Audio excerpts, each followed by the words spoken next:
ça devrait faire le taf. Là, tu refais ta dernière phrase. Bonjour à tous et bienvenue dans le numéro 2 des backstage de mes tournages de l'année. Pour cette fois, mauvaise organisation de ma part, j'ai dû partir, j'avais pas préparé mon matériel la veille, j'ai dû partir très tôt le matin. J'avais encore beaucoup de sacs à mettre dans la voiture. Là il est il est 7 h du matin, là j'ai 3 h 30 de route. Donc cette fois, on va aller sur le lac de quelqu'un qu'on connaît bien, c'est Constant Lebel qui gère maintenant Fully Lake depuis quelques années. Et il a eu la gentillesse justement de voir avec Pierrot pour booker un poste sur le lac pour le tournage. Tu vois, il y a des fois, il y a de la pression partout, sauf devant le 5. Ouais, elles vont sauter là toute la semaine. Là, bah oui, ouais. La semaine d'après, c'est au 4, elles vont sauter là-bas. La semaine d'après, c'est... Et après, plus tu vas vers la droite, ouais, plus ça se salit un petit peu. Ouais, il y a plus d'herbiers. Et après, dans l'axe des canards, t'as des taches de propre là. Ouais. En fait, ça fait des herbiers, des taches de propre. La petite particularité de ce genre de projet dans des plans d'eau privés, c'est qu'on va avoir l'électricité disponible. J'ai pas à amener de panneaux solaires, j'ai pas à me casser la tête entre guillemets sur la recharge des batteries sans prise de courant, sans choses comme ça. Donc Constant, le propriétaire du lac, a très bien fait les choses. Il y a une petite remise un petit peu plus loin. En plus, on est sur un poste qui est vraiment pas loin. Je vais avoir quoi, 200 mètres aller, 200 mètres retour à pied. Même pas besoin de prendre la voiture pour aller switcher les batteries. Donc ça, c'est un luxe que je vais avoir encore sur ce tournage-là. Ça déjà, psychologiquement, ça m'enlève vraiment un gros poids au niveau de l'organisation. Donc le matériel utilisé au cours de l'année, ça va très peu varier parce que j'ai tout acheté l'année dernière. Cette année, il va juste y avoir le drone et peut-être un ou deux trucs en plus qui vont changer. Donc j'ai toujours en caméra principale ma FX6, en caméra secondaire mon A7S3. J'ai toujours 2 ou 3 micros avec moi au cas où, 2-3 cordons, 2-3 transmetteurs et récepteurs, histoire de pallier à quelque chose comme par exemple l'année dernière sur le DER, il y en a un qui est tombé dans l'eau, donc si j'avais pas autre chose, c'est micro-canon jusqu'à la fin de la session. Donc ça aurait été bien dommage, la qualité c'est quand même pas du tout la même. Et puis j'ai amené aussi la GoPro, mais l'eau était quand même beaucoup chargée, donc au final j'ai fait, je crois que j'ai fait 1 ou 2 plans sous l'eau, mais rien de bien fou.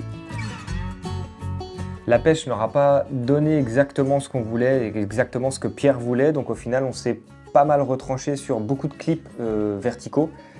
Maintenant les réseaux sociaux c'est ça, c'est beaucoup de quantité, notamment en vertical, que ce soit pour Instagram ou pour YouTube ou pour TikTok même. Donc tout en gardant à l'esprit qu'on pouvait aussi faire un film, on a gardé les interviews, on a gardé un fil conducteur.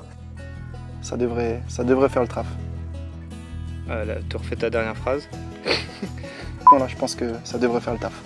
Avec Pierrot, on a quand même l'habitude de travailler ensemble, donc souvent ça va vite, il répond très rapidement aux questions, très facilement. Voilà. Il n'y a pas besoin vraiment de broder pour que face caméra, il m'explique quelque chose. Voilà, ça vient tout naturellement à partir du moment où les questions sont bien visées, bien centrées sur le sujet qu'on évoque. Donc j'avais le temps, du coup on n'était pas trop embêté par les poissons au départ, donc je me suis dit tiens, on va refaire un petit timelapse, ça fait longtemps que j'en ai pas fait un timelapse de nuit je parle. Vers 23 h je crois dans mon QG, dans mon gros QG, ma grosse tente, j'ai commencé à préparer le matériel pour faire un petit timelapse. C'est pas le plus beau que j'ai fait, mais il tient la route. Donc je l'ai mis pour à peu près 2 ou 3 heures de temps. Après ça, de toute façon, les petites batteries Sony qu'on met dans la A7S3 ne tiennent pas plus longtemps, donc il aurait fallu le connecter à un powerbank que je n'avais pas avec moi. Pas besoin d'avoir les 8-9 heures avec tout le mouvement d'étoiles, c'est pas forcément nécessaire. En plus, ça complique un peu les choses avec, comme j'ai dit, le powerbank, peut-être même aussi de la buée le lendemain matin qui très souvent ruine la fin du timelapse. Donc voilà, je me suis arrêté, je crois que c'était à 2-3 heures du matin. Même si la pêche n'a pas été folle, il a quand même réussi à faire des très jolis poissons par contre. Et justement, Julien a réussi à se libérer une petite après-midi pour venir nous voir, passer un petit peu de temps sur le tournage aussi. Et c'est à ce moment-là que Pierrot a fait vraiment le plus joli poisson, je pense, de ces quelques jours de tournage. Une carpe qui n'était pas très grosse, hein, mais qui avait vraiment de l'avenir avec des écailles fabuleuses. Donc c'est le genre de poisson que j'adore shooter parce que visuellement, c'est très facile à mettre en valeur pour le coup, avec des écailles un peu partout comme ça. C'est le propre de ce lac-là. Il s'appelle Fully Lake, c'est pas pour rien, c'est qu'il y a énormément de poissons avec des écaillages très particuliers, très jolis. Donc ça, c'est vraiment à mettre au crédit de Constant qui, là-dessus, a su construire un petit cheptel vraiment très joli.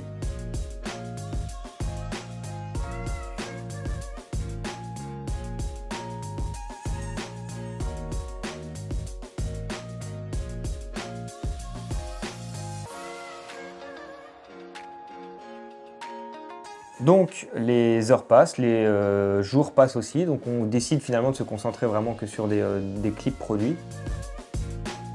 Et là, contrairement à ce qu'on pense, c'est pas forcément super simple parce que on aime bien avoir une vidéo qui est destinée autant en vertical qu'en horizontal, donc son cadrage, si on le fait trop serré, on va être du coup complètement bloqué ensuite à l'édit pour le transformer de l'horizontal au vertical. Ou alors on va vraiment se retrouver sur des visages ou des plans qui vont être vraiment trop serrés parce que le vertical, parce que l'horizontal étant quelque chose comme ça, après quand on arrive sur quelque chose de vertical, voilà, on enlève tout ce qu'il y a sur les côtés. Donc si on ne prend pas en compte ce genre de cadrage et ce genre de recadrage après en post-prod, on se retrouve bloqué à faire quelque chose qui n'est pas forcément utilisable. Donc c'était pas le but, on y a pensé, du coup, on a fait nos cadrages en fonction de ça.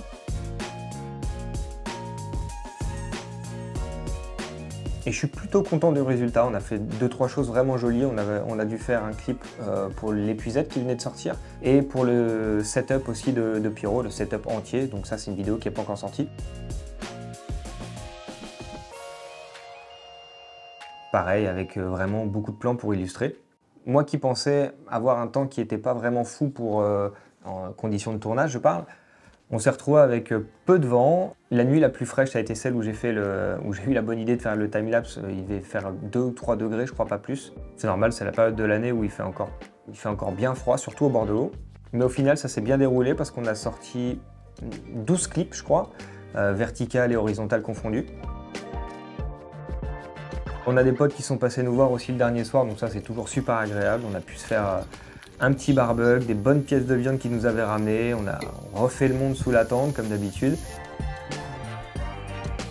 Et ça s'est fini le lendemain matin à remballer au calme, sans pluie, sans mauvais temps. Donc voilà. On arrive au terme de cette petite vidéo. J'espère que ça vous a plu encore une fois.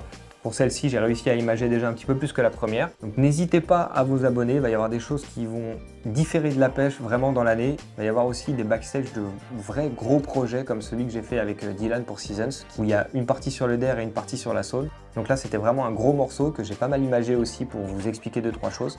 Comme d'habitude, en commentaire, si vous avez des questions techniques, je répondrai à tout le monde. En attendant, je vous dis à la prochaine.